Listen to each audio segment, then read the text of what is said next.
नमस्कार सबैलाई। आज म स्वादिलो र सजिलै घरमा बनाउन मिल्ने जङ्गली च्याउको रेसिपी लिएर आएकी छु।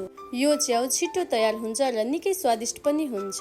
सुरुमा यसलाई सफासँग धुनुहोस् अनि एउटा कराईमा तेल तताउनुहोस्। त्यसपछि चाहिँ बेसारले फुराउनुहोस्। च्याउमा चाहिँ मेथी पनि सुहाउँछ, कसैले मेथीले कसैले बेसारले फुराउनुहुन्छ र मेरो सासू मम्मीले चाहिँ बेसारले चाहिँ फुराउनुहुन्छ। अनि त्यसपछि यो च्याउ हालिदिनुहोस् अनि यसलाई चाहिँ यो तलतिर बेसार हुन्छ र त्यसलाई चाहिँ माथिपट्टि पारिदिनुहोस्।